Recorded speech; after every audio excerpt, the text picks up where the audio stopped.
हाँ जी, अस्सलाम वालेकुम जी। सारे दोस्तों का की हाल है? उम्मीद करदा वां ठीक होवो खैर खैरियत नाल होवो। अज मैं तुहानूं अपने पिंड दे दो स्कूल विखाण लगा वां।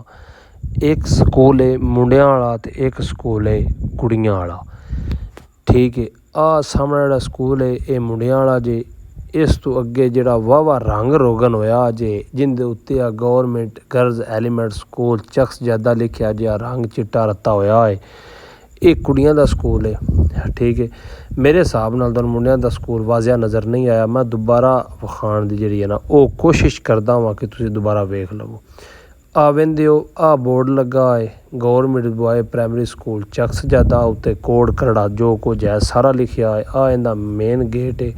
वजह कि ये सारे प्राइवेट हो गए न, फिर इन्हां दी देखभाल भी इंज ही होनी है। ठीक है, क्योंकि जिहड़ी शै प्राइवेट हो जाए फिर साईं अपनी मर्जी ना करते करांदे। माशाअल्लाह साडे राह उत्ते मुंजियां बूटा मार गईयां, अल्लाह कीता मुंजियां बच गईयां।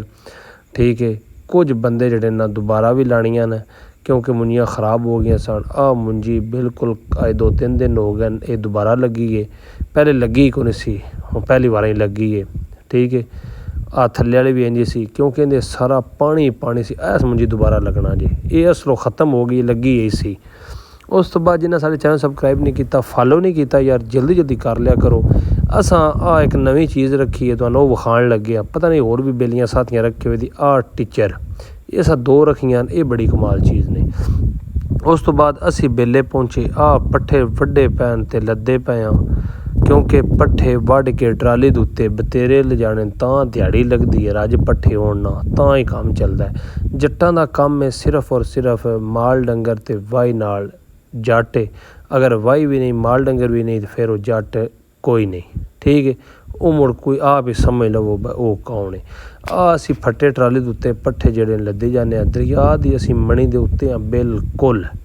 जिन्ना भरावां दरिया नहीं वेख्या वेंदे हो दरिया है। ठीक है, ते असी पट्ठे जेहड़े ना वो अपने लद्दे पे अपनी तैयारी जिहड़ी वो करदे पे। पहले वड्डे ते हुण असी लद्दे पे। ठीक है, ये झूकां तरड़ एक कद्दी ते पिंड होया है। असी उस पिंड दे ते माशाअल्लाह साडा ढेर सारा पिंड सी वो डिग गया। हुण हर कोई कदाइयों बह गया, कोई कदाइयों बह गया, ज़मीनां मुल लै के सारे बह गए। एक चूक तरड़ का एक नां सी। असी चूकां वालियां तो अजे भी मशहूर हैं असी तरड़, लेकिन चूक दे नां तो असी चूकिए अजे भी मशहूर हाँ। ठीक है, ये असी बड़ा फखर नाल सानूं कोई चूकिया आखे ना तो असी बड़े फखर नाल सुनदे हैं क्योंकि साडा एक पिंड सी ते इस वजह तो करके। उस तो बाद एक सन फोन आ गया। असां निक्का सारा फोन सुन लईए ते ट्राली लैके चलदे आं घर नूं। पट्ठे लदी गए मुकम्मल हो गए। असी सड़क के उत्ते आ गया, बुरे पीछे ट्राली दे बैठे। मैं ट्रैक्टर के उत्ते तो पजाइल जाना वा पक्की सड़क के उत्ते घरां न। वेंदे हो माशाअल्लाह राह बेहतरीन सड़क, कारपेट रोड, ट्रैक्टर मैसी फुल सा फुल।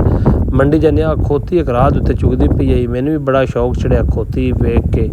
मैं आख्या खोतियां असां भी रखियां न, पर ना ये खोती भी चंगी है।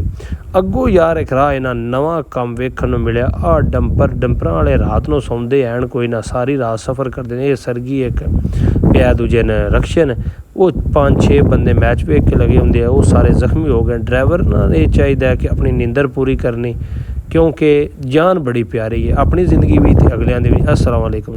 अपनी जिंदगी भी जिहड़ी महफूज बनाउण ते अगलियां दी भी बनाउण। ठीक है, वेंदे डंपर दा की हाल होया पिया है। एक जट पिछे किन्ना नुकसान हो गया।